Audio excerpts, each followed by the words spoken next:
Good evening, welcome. Happy to have you here tonight, coming in out of what's now the cold and the darkness. So it's a whole new time. So we welcome you to Medicine in Our Backyard. This is presented by the Newport Beach Public Library Foundation in partnership with UCI Health.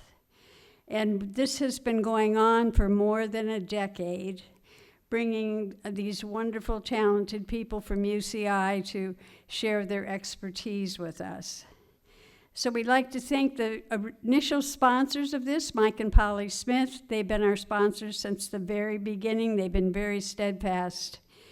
And it was really partly their idea to get this program initiated, and we honored them at our summer solstice a year ago last June, and we were very happy to do that. Now, just a quick bit about the foundation. This is a membership-driven organization. How many of you are members? Well, that's good. If you aren't, join, please. We'd love to have you. The benefit of membership is you're part of this community, and our Foundation brings so many wonderful programs. We have our Witty Lecture Series, our Library Live series, our book group that Kunga leads. We have finance, we have estate planning, all of these things that the foundation brings to you. And we do this in order to supplement the programs and the opportunities that the library provides. So do become a member. Now, a few reminders. Q&A will follow the talk, so save your questions. And in case I forget this, when I start out with the microphone, I will be coming around with the microphone. Be sure you talk into the microphone when you ask your questions, because this is being recorded, and it will be available on YouTube. It will go up on our website as well. So it's important that your questions be heard in the recording, and I appreciate that. So now let me introduce you to our speaker tonight. Any of you come in here with a headache? Oh. Well, I hope you won't leave with one either. Our speaker is Dr. Jicha. She is a board-certified UCI Health neurologist who specializes in headaches and facial pain disorders, including migraines, cluster headaches, low and high pressure headaches. And as I was just telling her, I get MSG headaches, and I went to a buffet on Saturday and walked out with one. Those come instantly. Dr. Jicha earned her medical degree at the University of Kentucky College of Medicine in Lexington, Kentucky. She completed a residency in neurology at Albert Einstein College of Medicine and Newport Medical Center in New York City, where she served as chief resident.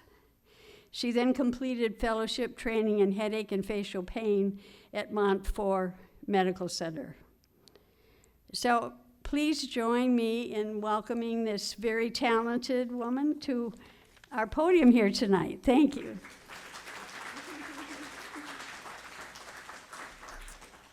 Wonderful. So thank you guys for having me. I'm really excited to be able to tell you all a bit about headache. We're going to kind of start with an overview of different types of headache disorders, and then really get a bit into the second part of this title, figuring out triggers and really identifying strategies that you can employ both in terms of finding the medical care you might need and also things you can do yourself at home to make your condition better. So headache is a really common problem. Again, I am a headache specialist, meaning this is what I do all day, every day. I see people who come in who have head and face pain. There are a lot of different causes of headache, but either way, this is a really, really prominent and prevalent problem. About 12% of people in the U.S. suffer from migraines. It's the size of California. 42 million Americans. It's a lot of people. And around 40% of the world's population suffers from headache disorders. So this is something that I'm sure, hopefully not everyone in this room has headaches, but you definitely know someone who has a headache disorder. There are a lot of different causes of headaches. And when we think about causes of headaches, we sort of divide them into primary headache disorders and secondary headache disorders. What that means is a primary headache disorder is kind of something intrinsic to you, the way your brain works, the way your nerve works. There's a couple of common conditions. Migraine is the one that's going to come up over and over again because this is what I most commonly see. It's really prevalent. It's known to cause severe pain as well as other symptoms, but tension headache's actually even more common than this. And cluster headache is another rare form of a primary headache disorder. And then we have secondary headache disorders. And these are headaches being caused by something else going on in the body or something else that is maybe being ingested. So a couple of common causes of this are cervicogenic headache, so headache that's being caused by problems in the neck, the cervical spine. Occipital neuralgia, which is a fairly similar disorder that can cause pain in the back of the head. Things like hypertension and sleep apnea. These are really common medical problems, and they're really common to cause headache pain. So again, I told you this is going to be a little migraine focused because this is a really, again, one of the most common things I see and one of the most common causes of disability really in this country. So what is migraine exactly? Migraine is a headache disorder that's characterized by severe pain, usually on one side of the head, but can be both sides, often kind of a throbbing, pulsating quality. And it's associated with sensitivity to light, sound, and then nausea and vomiting. So if you have kind of a constellation of these symptoms or some constellation of symptoms, the headaches you are having might be migraine-type headaches. Now, we think of a headache as when you have the head pain, and that's true, but in migraine, there's actually a few phases. Most people with migraine will have symptoms that kind of lead up to the migraine attack. We don't always think about that, but it can be a really good indicator that a migraine is on its way. We call this the prodromal phase of migraine. This can be characterized by a number of symptoms that often accompany the migraine itself. So it can cause digestive changes, it can cause stiffness in the neck and shoulders, fatigue, increased thirst and using the bathroom more often are common. Yawning is actually a really common prodromal symptom of migraine. Certain cravings for food or a change in appetite. So if you're somebody who has migraine, you might notice that you have some of these symptoms kind of leading up to an attack, and it can occur even days before the pain sets in. And then for about a quarter of people with migraine, they have a phase called aura.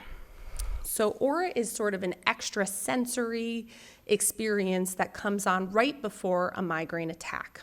So right before the pain sets in, you might get some additional symptoms that again are another indicator, hey, migraine's right around the corner. Most common is visual. So you might see something that looks like these images, a blurry streak in your vision, squiggly lines, rainbows. This can manifest in a lot of different ways for people, but these are some really common examples of what a migraine aura might look like. And they can start small, get big, like this picture on the right demonstrates for you. So this lasts about an hour, this experience. Some people get things like numbness instead. But again, for about a quarter of people, this might accompany some of their migraine attacks. And then we talked a little bit about this already, but then there's the migraine attack itself. This is where you're getting the real nausea is hitting in and the vomiting potentially, sensitivities to lights, to sounds, to smells. But you can have a lot of other symptoms. Some people get dizziness or vertigo. It can cause changes in vision, like blurry vision.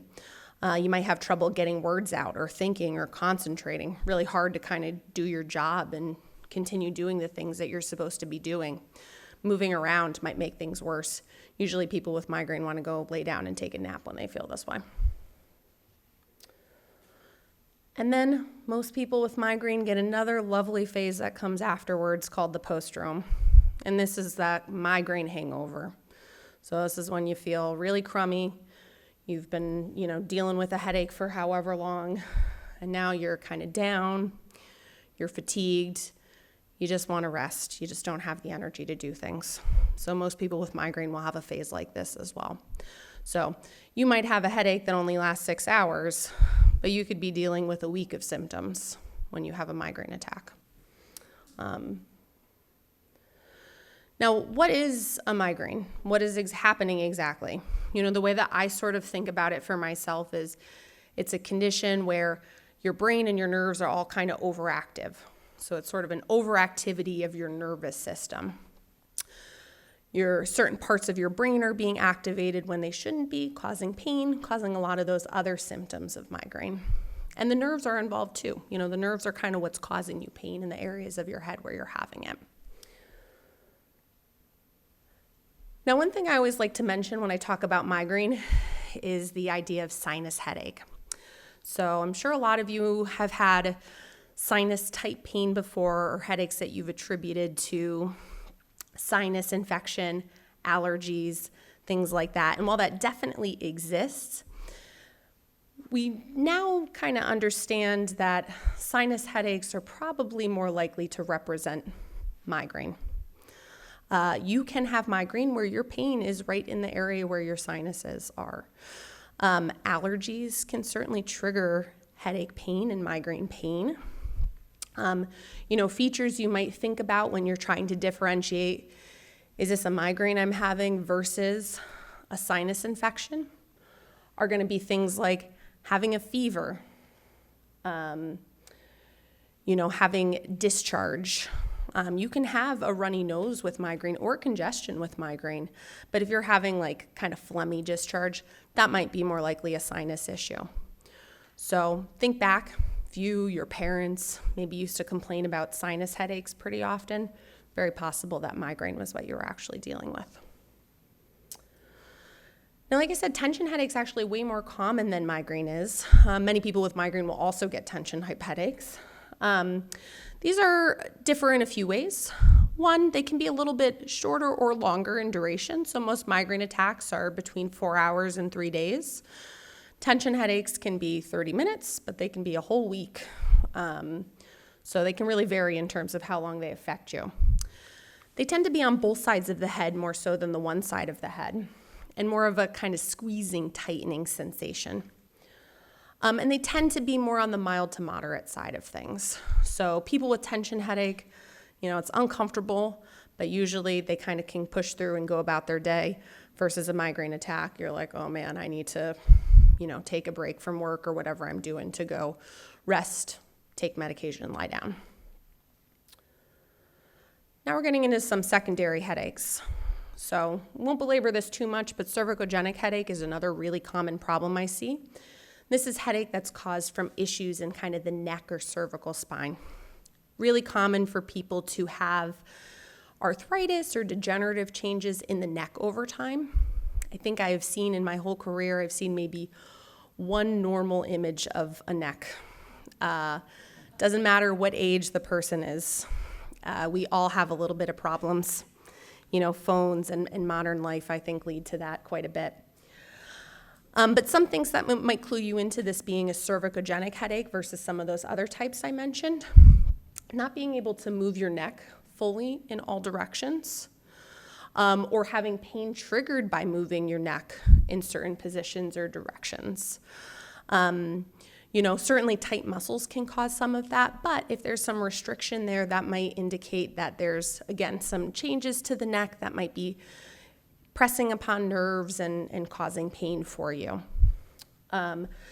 This figure to the right here on the bottom of the screen shows some common areas where people can have pain when they're having cervicogenic headache. So you would think this is a problem in the neck. I just have pain in my neck area. But you can have pain in the front of the head, the back of the head, kind of all over the place. So where the pain actually sits doesn't really tell you all that much. It's more about those features I mentioned, like the neck movements worsening or causing pain. Now, occipital neuralgia is another kind of common condition I see. We do see it commonly in people with migraine. Occipital neuralgia is a headache disorder that's caused by your occipital nerve being pinched or pressed upon. So your occipital nerve sits in the back of your head, and it wraps up the whole back of the head all the way up to the top of the head here. So it covers kind of most of the back, what's going on here in the vertex of the head. Now, this nerve comes out from the neck, so your neck can pinch on this nerve. So again, if you have arthritis in the neck or that cervicogenic type headache, you might have some compression of that nerve there that can cause pain in this area. Or this nerve runs through a bunch of muscles in the back of your neck. Those muscles can get tight, and those muscles can actually pinch on this nerve and irritate it. Occipital neuralgia type pain tends to be more of a sharp shooting pain. People tend to get numbness in those areas or sort of extra sensitivity to touch in the areas where that nerve exists. And that might clue you in that there's more of an occipital neuralgia type picture going on. And then we have some common secondary headaches, other common secondary headaches. High blood pressure, really common cause of head pain. Pretty easy to check for if you monitor your blood pressure at all. See what your blood pressure runs like when you're not having pain. See what it looks like when you are having a headache. If your blood pressure tends to be high, this could be a factor at least. Sleep apnea, really common cause of headaches. People who have sleep apnea headaches. Sleep apnea is essentially where you have episodes where you stop breathing for periods of time during the night. So you might not be getting good air, oxygen into your body and up to your brain. Causes people to wake up frequently at night, so you're also not getting good sleep. And can definitely trigger head pain. Most commonly, I see this causing head pain that happens first thing in the morning. So you wake up, you have a headache that's there. Maybe it gets better as the day goes on. Sleep apnea is a possible cause of that. So if you snore, if you're really sleepy during the daytime, even though you went to bed at 8 and woke up at 8, sleep apnea could be the cause. Medications. So if you've ever looked at a pill bottle, at the side effect profile, you might have seen headache listed there. Headache is a really common side effect of a lot of medications. Now, it doesn't mean every med's going to give you a headache, but some are going to be a little bit more likely to do that than others. So there are some common heart medications or blood pressure medications. You know, always think about, hey, did my headaches change or start around the time of me initiating a medication? Might be something worthwhile to talk to your doctor about. And then the other most common one, headaches related to an infection.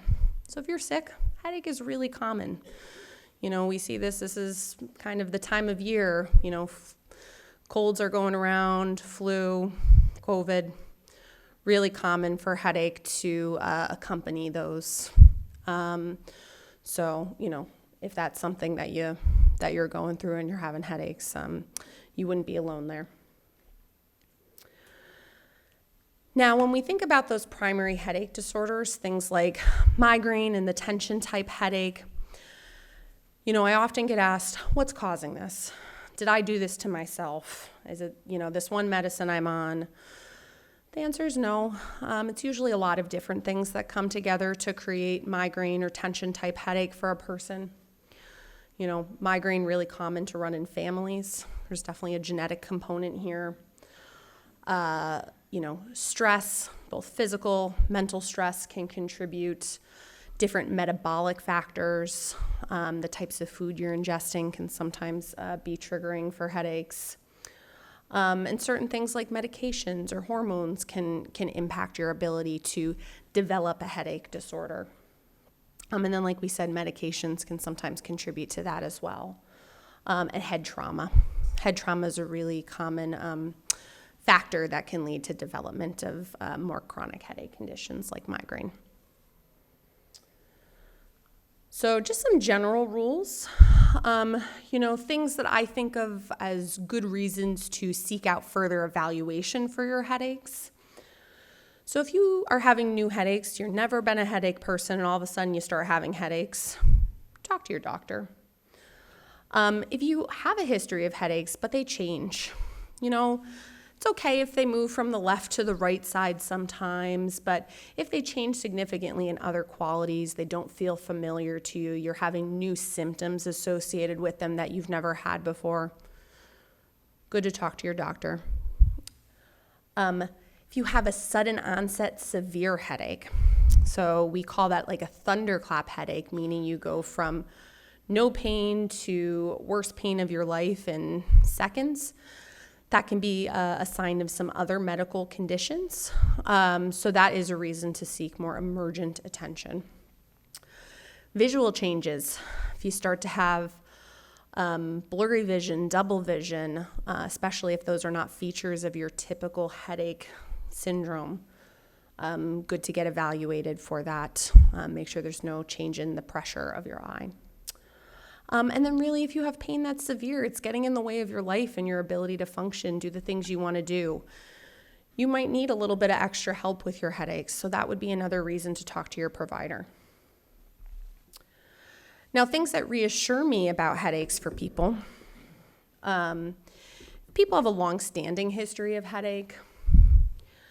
In women, if you notice headaches occur sort of in sync with your menstrual cycle, either maybe a little before or during your period. That's very common with primary headache disorders like migraine and tension type headache. Going to be less common with some of those, again, secondary headache disorders we talked about. If you're having some time without pain, that's obviously a good thing. You know, I don't want anybody to be having 25 days of headache, but it's maybe a little less alarming than a daily constant pain. And if you have a family history of headache, again, some of these conditions do run in families. So that can also be a reassuring sign that something else isn't going on that's causing the head pain. Now, what happens to headache and migraine over the lifetime? So these disorders are actually fairly common to start in childhood, but most tend to peak in the, 20s to 30s years of age. And then conditions like migraine, which you see in the middle box here, kind of decline as we age, probably for a number of factors. Tension type headache, unfortunately, can go up a little bit. That's probably due to factors that can increase tension in the neck and shoulders, like maybe having some more arthritis and changes in the neck like that. Migraine is also more common in women than it is in men by a significant amount, as you can see here. Now the question is, what can I do about these? So we kind of covered some of the basics about headache, but what are steps you can take, and then what are steps you can maybe discuss with your doctor? So the first thing, headache triggers. So headaches can be triggered by a lot of different things. There's some really common ones listed here. Weather changes are really common for me to hear about. People can usually predict when a storm is coming in based on how their head is feeling. Food, alcohol, things like noise and lights, which we know are already kind of things that people with migraine can be sensitive to. Not getting good sleep, huge cause of headaches. Stress, and then again, medications coming up there again. Headache diaries are really the best way for you to identify things that could be triggering your headache. So no two people with headache or migraine are the same. Again, I do this every day. I saw probably 16 migraine patients today, and none of them are the same. The things that, trigger their headache attacks differ from person to person. The things that work to treat their headache and migraine differ from person to person. There's not kind of a one-size-fit-all model for headache and migraine, which can be frustrating, which I definitely understand. Make my job a lot easier if everybody was the same, but alas, we are not. So keeping a journal of your symptoms is really going to be the best way for you to identify the things that are setting off your headache attacks. A lot of ways to do this. This is the leftmost icon is a paper copy that you can download offline. Some people prefer to sort of journal by hand or in their phone. And then there's a bunch of apps that are available, through the App Store that serve this exact purpose, tracking headaches. They even sometimes send reminders and things, which is kind of nice if you need like a little bit of prompting to fill out a headache diary. Now, how to use a headache diary. So, it's not always something that happens right before a migraine attack, unlike your MSG, which seems to kick in right away. Most people, it's really about, maybe 8 to 12 hours prior to the headache attack where you maybe have that trigger that came into the picture. So let's say last night you had 2 glasses of wine instead of your occasional one, and you wake up the next day and you have a headache. Or let's say you, got a really bad night of sleep and later that night you develop a migraine attack. So this is pretty common. It's common for there to be this delay.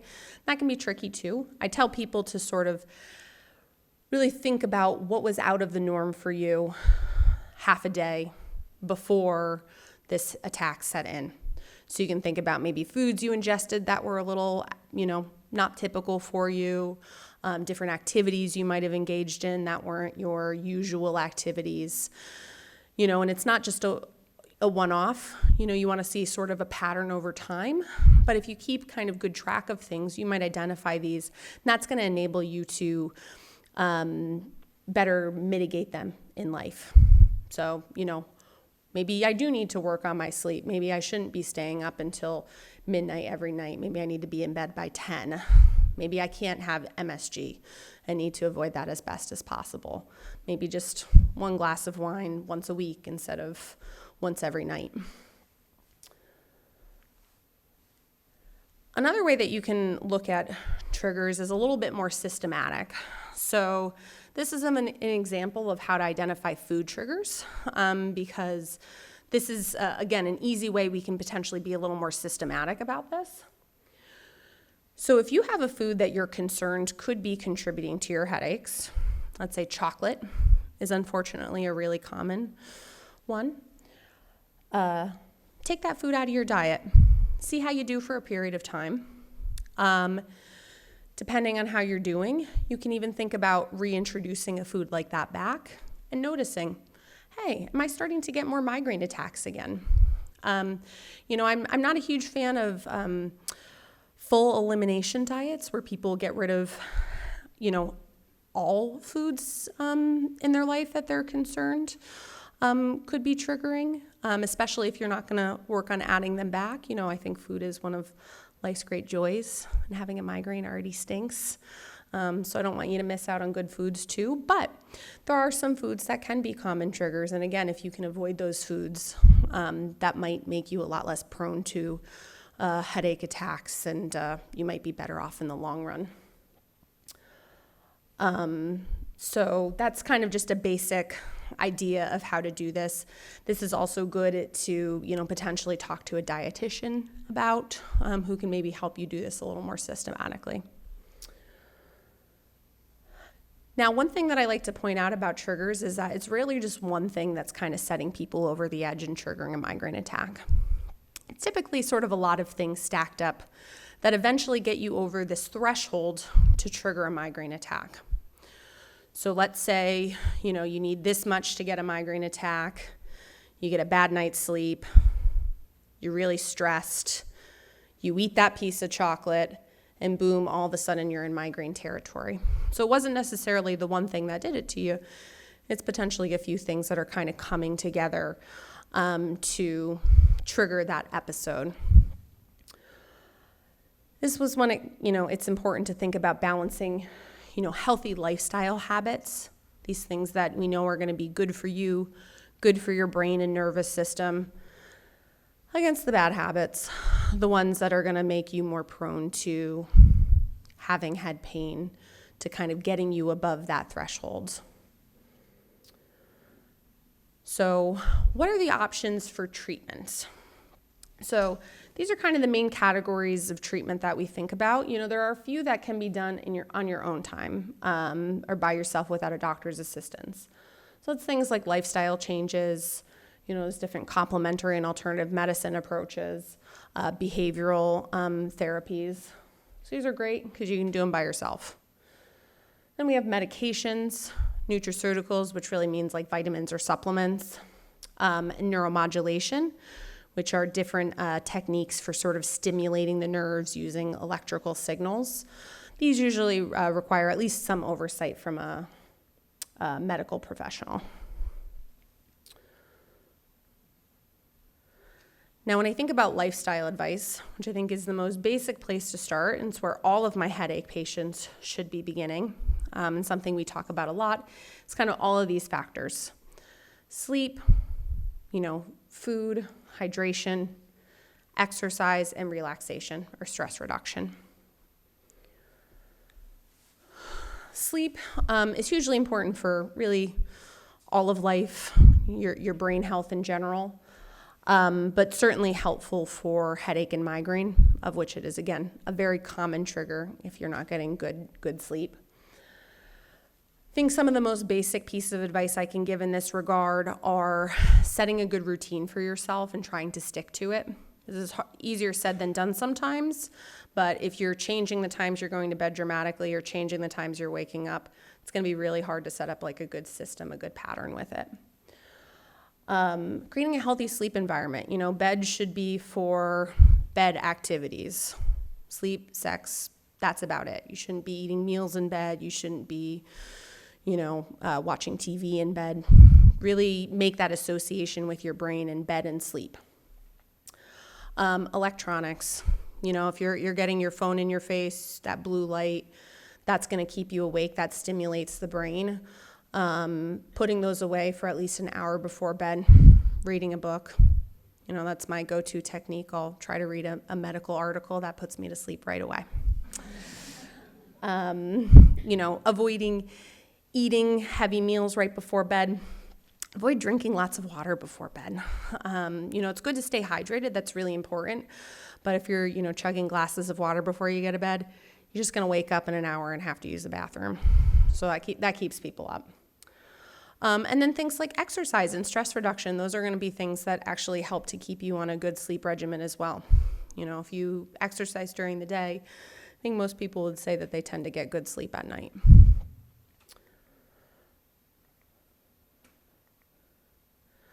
Now, diet.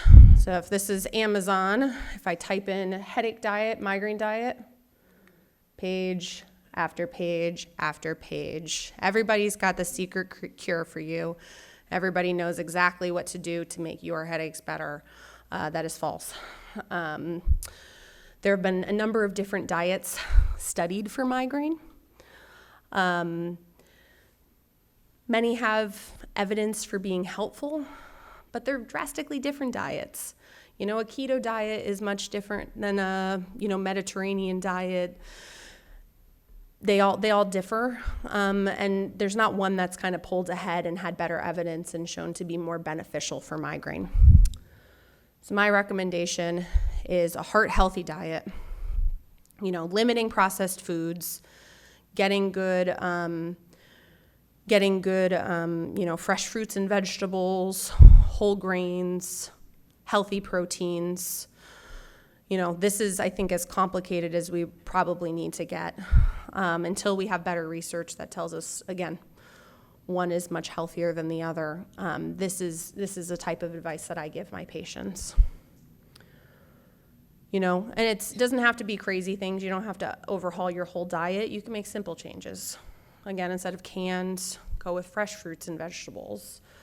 Go with the low-fat dairy options if you have that as a possibility. Things like nuts and seeds as opposed to, salty chips. Satisfy the same craving without kind of all that, processed, stuff. Fish as opposed to beef. Again, simple things that can make a big difference. I've had a lot of patients who have made dietary changes like this and found good results from it. Hydration, drink water. That is such a common trigger for headache and tension headache and migraine. If you're underdoing it with water, it's such an easy thing to fix. And it helps with many things, health in general. So, try to up your water intake. Make sure you're drinking at least 8 glasses of water a day. Some people need more. Some people need less. If you have questions about how much water you should be taking in, talk to your doctor. There are certain medical conditions that you might need to limit fluids to some extent, but most people could probably use with a little more hydration. Exercise. So doesn't matter how you like to move it, no matter what way you move it, it is going to be beneficial for headache. Migraine, aerobic exercise, weightlifting, yoga, tai chi, all of these different forms of exercise have been studied in migraine and have found to be beneficial. So whatever you can do to get your body moving is going to be good. It's going to have good positive impact. If you've got a little excess weight to get rid of, that can also be helpful for headache and migraine. But really, again, it's about moving your body. So it doesn't have to be you go out and run a marathon, pick up some weights, walk around your neighborhood. These things will make a difference for you. I also like to give this kind of bit of advice. We think about focusing on sort of weight training and exercising like our limb muscles, but working on things like posture and core support is also really helpful. I think this is pretty impactful. For every inch of forward head posture can increase the weight of the head on the spine by 10 pounds. So if you're really kind of in that forward posture, think about how much kind of extra weight and pressure you're putting on yourself. It's no wonder why cervicogenic headache is something I see so commonly. Again, we all do a bit of this nowadays. So working on posture, working on strengthening the neck of the muscle and the spine can be hugely beneficial. Really common for me to send my headache patients to see physical therapy to work on just that. And we'll go over some exercises that you can do yourself at home, but not a bad idea to again, think about seeing a professional for specific recommendations to you on that regard, because it is a hard thing to work on your posture. And again, it's about building the muscles that help to support that good posture. Oh, here we're going to try some. So this is interactive component. So these are all exercises that are designed to help, again, strengthen the neck and, again, improve that posture. So side-to-side bends is as easy as it sounds. It's really bringing your head to the side, leaving it there, stretching for a few seconds. You should feel it kind of along the other side of your neck, and then bringing it back. This is also going to potentially stretch you out and increase that neck range of motion. Again, remember that cervicogenic headache, we see that limitation in mobility that's causing headaches, so this can be really helpful for that. Forward neck bends. So this is really about flexing and extending your neck. So looking up, holding that posture, really feeling the stretch in the front and the back. So back of your neck, the front of your chest, and returning back to neutral. So again, not complicated moves, but ones that can make a big difference. If you incorporate this into your kind of like morning wake-up routine, you might find that you have less headaches, less tension pain during the daytime. Side-to-side turns. So this is about kind of rotating the neck and again, feeling that stretch on the opposite side here. And again, this is going to increase your range of motion potentially of these muscles as well. And then this one looks really silly, but this is probably one of the more helpful exercises to do are chin tucks. So keeping a forward posture, kind of pulling your neck back into your chest. this really strengthens the neck's or the muscles in the back of the neck here that are kind of most important for keeping you in that good alignment. So again, you don't have to practice it here if you don't want to, but this is a really helpful move to do for yourself at home, and will help to increase that muscle strength in the neck there. Oh, and this is, I guess, one more. So this is just about stretching out this part of your neck here. So kind of pulling down. Again, you feel that stretch in the back of your neck there. Feels good after a long day, actually. So just, again, a few practical stretches and exercises you can do for yourself at home that can be beneficial. This is just, again, a little sampling.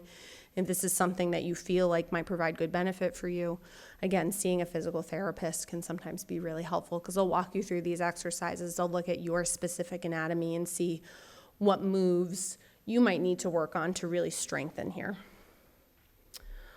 And then stress management, kind of moving into a new arena.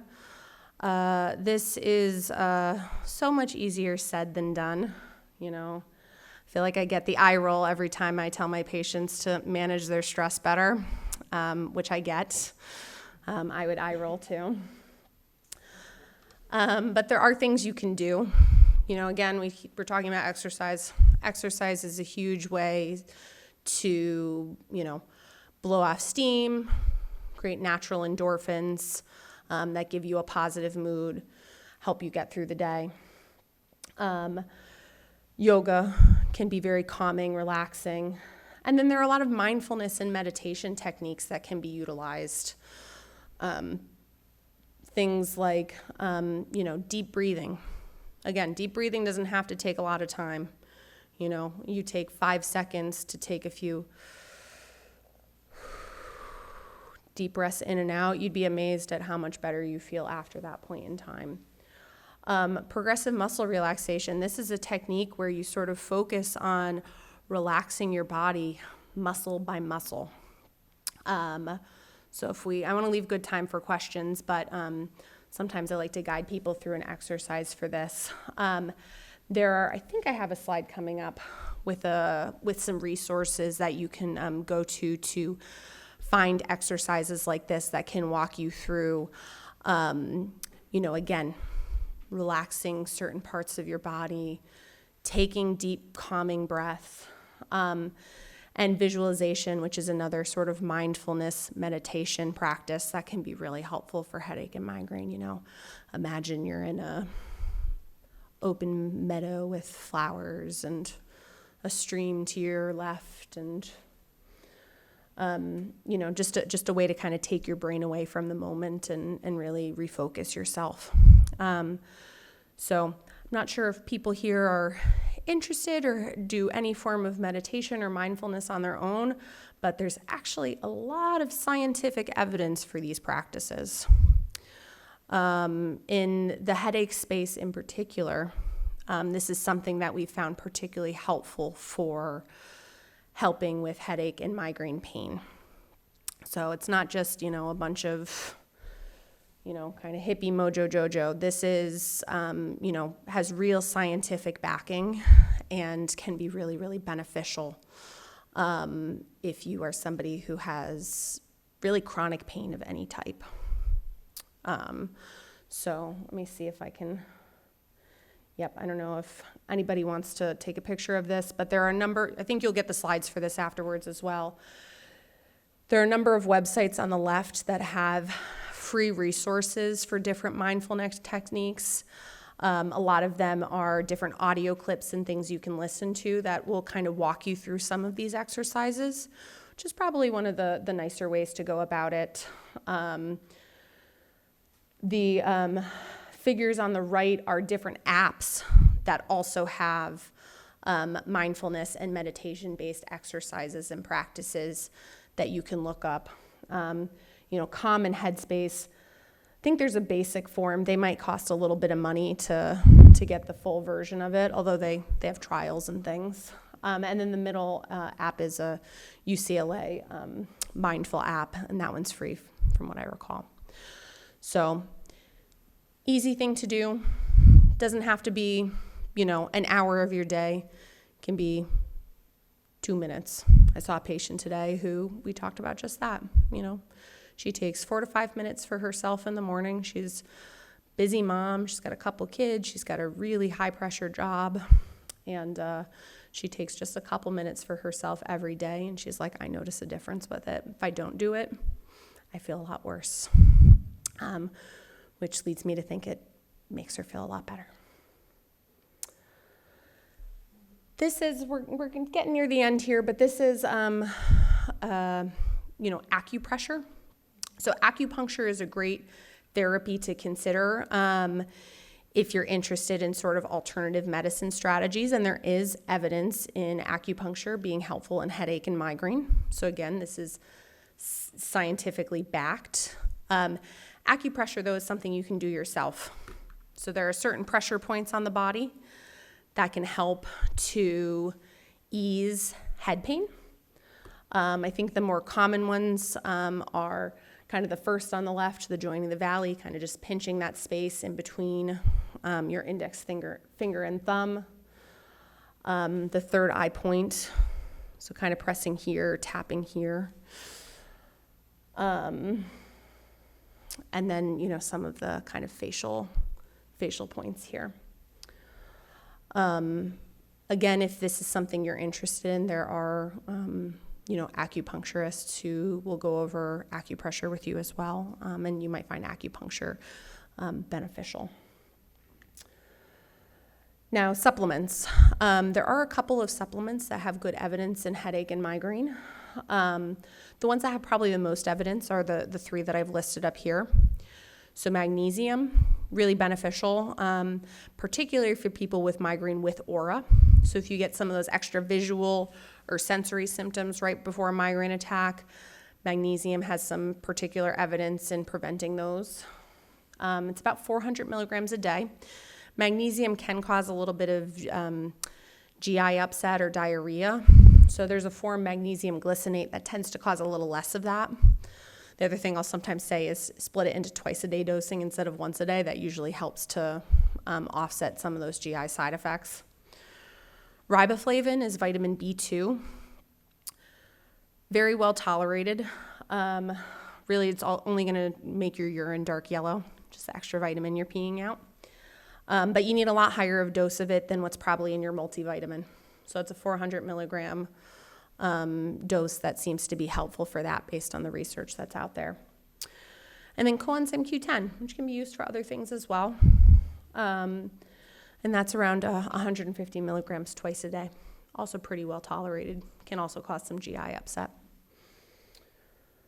Good to talk to your doctors or at least mention if you start some of these things, but most of the time these do not, cause any problems or raise any alarm for your physician. But always good to share with them that you've started these or you're thinking about starting these. So yeah, talk to your doctor. Oh, this is, the American Headache Society has sort of a list of some of the evidence for some of these techniques we talked about.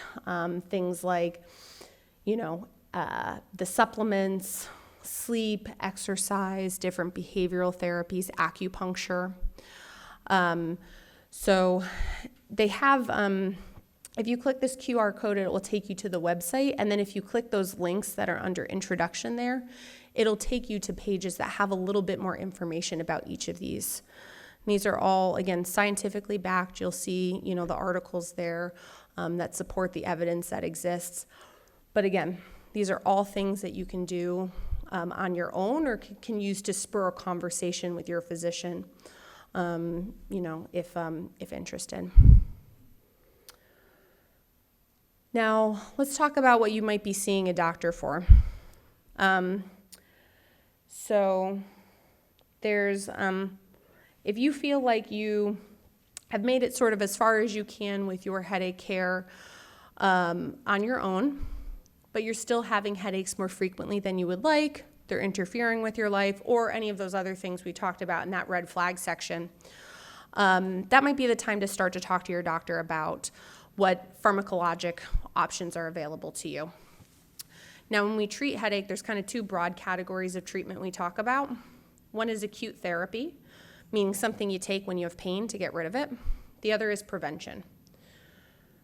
Prevention is going to be aimed at kind of reducing the overall experience of headache, meaning giving you less frequent headaches, making them less severe, giving you less of the symptoms that are associated with headache. Think migraine, the nausea, the sensitivities, and overall, improving your quality of life. So when your doctor talks to you about what preventive options are available for you, these are kind of some of the main categories of treatment we have available. So until fairly recently, most of the medications we use for headache and migraine were not created for headache and migraine. They were heart medications like beta blockers, or seizure medications, or antidepressants. These medicines work great. They have their applications, and people can get a lot of benefit from them. But they also weren't created for migraine. We finally have some things that have been, which is kind of nice. So that's this fourth category here, the CGRP monoclonal antibodies, or CGRP-based therapies. CGRP is just a pain molecule we know is involved in the pain process in migraine. So there's a lot of new options in that category for treatment as well. And those are just a little bit more targeted. But, again, everybody with migraine's a little different.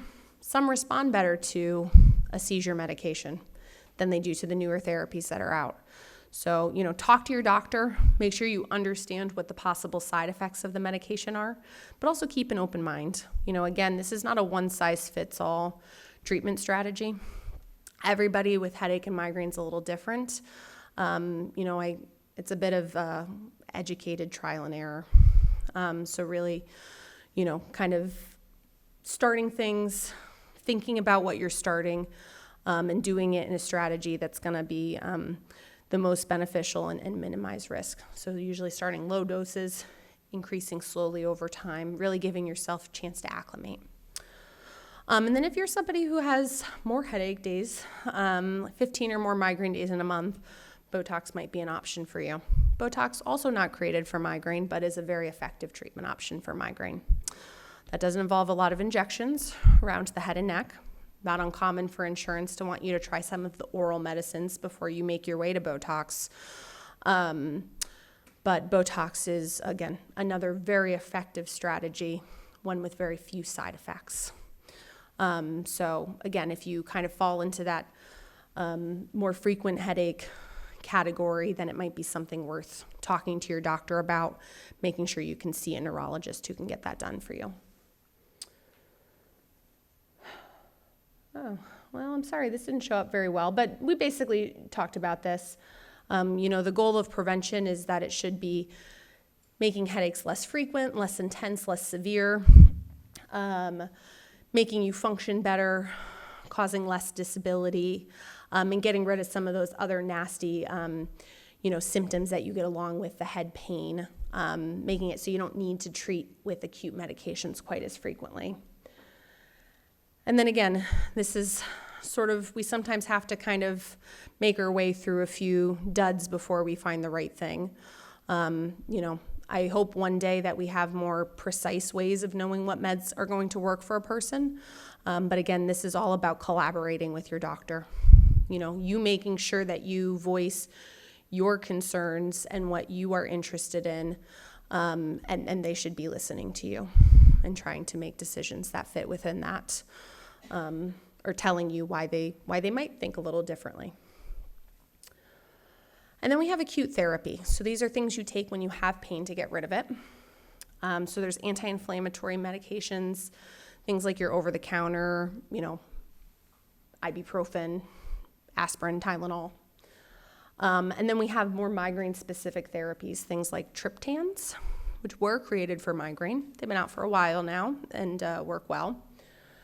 Gepants, which have not been out for as long, but these are also migraine-specific therapies that also target that pain molecule CGRP I mentioned a few slides back. And then you have things like anti-nausea medications, so things like metoclopramide, compazine. If you've ever been to the emergency room for headache or the urgent care, you might have gotten one of these meds before through an IV. So these work well for headache as well. So this is by no means a complete list. Neither was the last one for prevention, but this gives you kind of a good idea of where to maybe start in terms of talking to your doctor. Now, when using an acute med, helpful to know when you're getting a migraine attack or a headache attack. If you can identify what that prodrome looks like, it's going to enable you to take that medicine early. All pain meds work best when you take them early into a headache or early into pain. If you wait to take them, you're just going to be chasing pain and it might not go away. If you take it early before the pain has a chance to really ramp up, you can actually eliminate pain most of the time. So simple things like that can actually help you get a lot more benefit out of your acute therapy. Even things over the counter, like a Tylenol or an Excedrin. If you're waiting 3 hours to see what happens to your headache, if it turns into a migraine, you might want to try to just take it a little bit earlier. And then rebound headache. So what is rebound headache? This is what happens when we sometimes use too much of our acute medications to treat a headache. So fun little thing that your body does. In somebody with headache, like tension headache or migraine headache, if you're using meds too often to treat as needed, it can actually lead to more pain in the long run. So kind of those parts of your brain that create pain are like, ooh, give me more of that medicine, and actually end up creating more pain for you in the long run. We call it rebound headache or medication overuse headache. So it's a kind of a cruel thing that happens, but there are some parameters that have been outlined in terms of how often to use certain medications. So things like your over-the-counter Advil, Aleve, Tylenol, you're going to want to limit that to less than 15 days in a month. Combination medicines, things like Excedrin, you're going to want to use less than 10 days in a month. Or things like triptans or opioids, you're going to also want to use less than 10 days in a month. If you're using it consistently more than that, you could run the risk of rebound headache.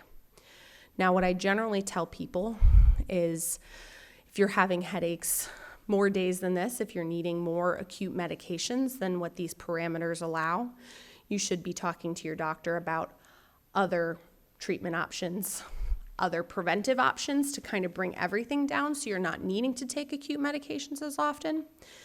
And, potentially other acute medication options. It's all about having a toolbox of things to help you treat with. So we talked about sort of the lifestyle and some of those complementary, techniques that can be helpful for migraine. Same thing, you need a toolbox of medications potentially as well that can help you out. So again, talk to your doctor. I think this is a good time to open up for questions. And I'll just end here. This is myself and my colleague. We're both headache faculty, full-time headache faculty at UCI. If you use that QR code, you'll get our information if you want to visit with us. Thank you, Dr. Jicha. All right, we'll open this up for questions. I'm sure you have many. Yes, right here. You talked a lot about the phases in the migraine, and one of the things that I've noticed, for me at least, and you said everybody's different, so, but one of the things that I find really odd is that maybe 6 to 8 hours before I get a migraine, even if I don't have other things like auras and things like that, I'll feel really good, almost over the top, euphoric, and then I know it's coming. And the more euphoric I feel, the worse the headache is, ultimately. So I don't know if you've heard that before. I have heard that before. It is interesting. Again, there's certain parts of your brain that are getting activated before a migraine attack.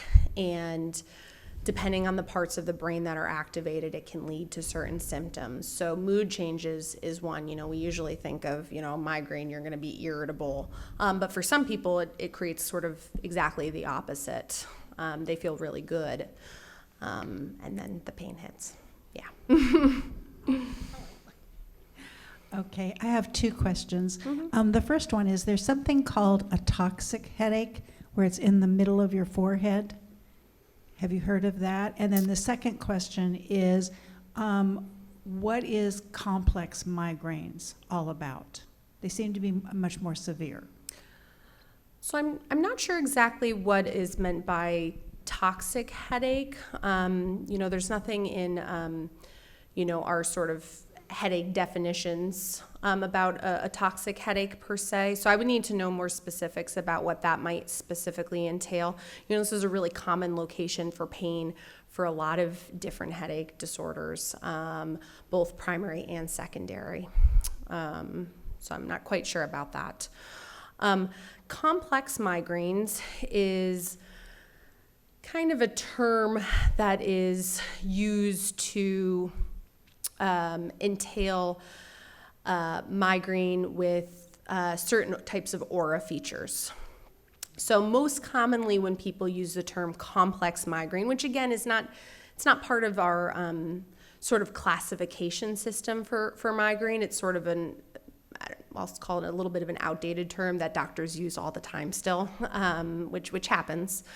But some people can have migraine attacks with aura that might have more robust and debilitating symptoms. So visual aura can be very debilitating. You can't see. Some people actually get migraine aura where maybe they actually get weak on one side of their body. That can look or feel like a stroke and can be really frightening. It's luckily not altogether too common, but it definitely happens to people. So that's generally what is meant by complex migraine. And again, it's just an aura symptom. Again, it's kind of based on what areas of the brain are being sort of activated, overstimulated during a migraine attack. You had two questions, you said? Oh. Over here, kind of, yeah. Thank you. The migraines has anything to do with problems in your brain or potential for a stroke? So I wouldn't say that migraines can be used to predict stroke or other neurologic problems. In fact, most of the time when we get imaging done in people with headache and migraine, most of the time the imaging comes back normal because there's not a specific imaging finding that we see abnormal in migraine. And there's not a specific blood test that we see abnormal in migraine. That being said, migraine with aura has been shown to have a slightly increased risk probability of stroke. Doesn't mean that somebody with migraine with aura is going to have a stroke, but it means that it could bump up that risk a little bit. So if you're somebody who has migraine with aura, and you also have other stroke risk factors, those are going to be things like high blood pressure, high cholesterol, particularly when those are not being well controlled. That might be good to disclose to your doctor and talk to them about, because it might change, what they do management-wise. You're welcome. How do we know that we need to go, let's say, to an emergency room? I had a friend who had a very severe headache, and she let it persist all night, and then she was paralyzed afterwards from the stroke. So yeah, that's always a tough one. But my general rule for patients is if things don't feel familiar to you, or if things are outside the norm for you. So, if you have a long history of headaches, you might not be alarmed that you're having another one. It sounds like maybe your friend was having a more severe attack, and I don't know if she had maybe other neurologic symptoms at the time. Certainly, if you ever have neurologic symptoms along with your stroke, things like weakness or numbness, that is concerning. You know, some people can have those as aura symptoms, but if it is your first time having them, good to seek out professional help. Thank you. Over here. Hi. I think I've had what they call complex migraines since I was 12. Mm-hmm. And my father had them and my grandmother. But I do get the aura and numbness and tingling in my mouth, and I really can't speak very well and can't see. And they're just always, you know what they are, but they're always pretty scary. Yeah. But I've never had any really great treatments either. It's just very hard to manage. But I've wondered too, I'm on hormone replacement therapy and I'm getting more, and I'm thinking estrogen, you know, that might even be increasing them. Yeah, so hormones could definitely play a role in headache and migraine. You know, for women, it's common for, again, right before your period or during your period or around the time of ovulation, when hormone levels dip, that migraine attacks can be more common, more severe, more debilitating. But I also see this where sometimes the addition of hormones can actually increase head pain. You know, estrogen is really activating for the brain. So it kind of increases that overactivity. You know, why it's the drop in estrogen that kind of brings along the menstrual headaches is unclear. There's still a lot we need to do kind of research-wise in that area, but yeah, not uncommon for me to hear that hormones sometimes make things a bit worse. Yeah, sorry to hear that. Thank you. I have 2 questions. Please talk into the microphone. Yes, I have a history of sinus problems and allergies, and for the first time, I'm getting really bad headaches or eye aches. It's right behind my eyes. Is that common with sinuses problems? So, you know, that can be a location for sinus pain, but, you know, again, it's possible that, you know, these could represent, you know, more migraine attacks. I don't know if you've talked to your primary care doctor or if you have a neurologist, but it might be good to kind of talk to them about your headaches a bit and go over your symptoms to see maybe, you know, again, allergies, sinus issues, deviated septum, you know, these things are really common, but they're common to contribute to migraine too. So it's possible that, you know, we've just been calling this the wrong name for a while. I see that happen to people a lot. May I ask you one more question, Yeah. please? After surgery to partially remove a pituitary adenoma, is it common to have migraines? So yeah, brain surgery can definitely lead to headache and migraine type headaches. It doesn't mean, you know, it's necessarily like it's always going to, but you know, sometimes can lead to kind of the overactivity of the brain that we see causing headache disorders. Thank you. Yeah, of course. Any more questions? Over here, yes. Oh, the conga's coming. Is there any relationship between altitude and migraines? Because I find that we've got friends up in Big Bear, and every time I go up there, I seem to get a migraine. Yeah, I hear this a lot from my patients actually. Altitude, flying, and I think kind of weather changes are all probably a similar phenomenon that's going on that's triggering migraine attacks for people. I think it has to do with sort of pressure change and probably the inner ear kind of activating nerves, although I'm not sure exactly what the cause is. But I hear this all the time. Yeah, so yeah, Big Bear can sometimes be hard for that reason, not to mention the winding road. I just finished a book by a neurosurgeon, and he was talking about how the brain determines everything that happens in your body. Is there a specific part of the brain that causes headaches more than another? So, kind of there's pain pathways in the brain. We think sort of the main propagator of headache pain actually sits in the brainstem.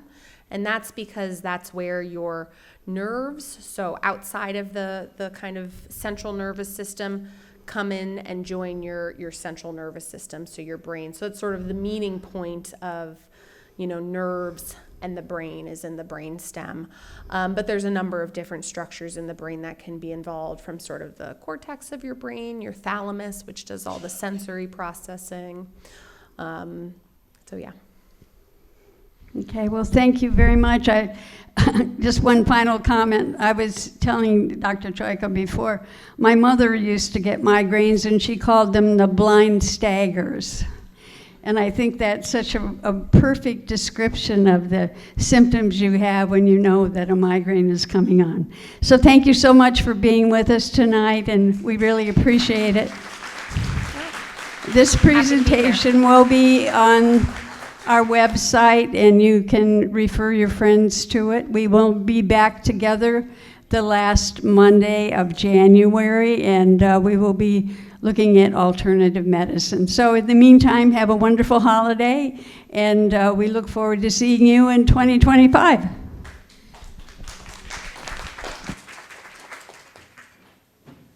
Wonderful. That was great. Hello.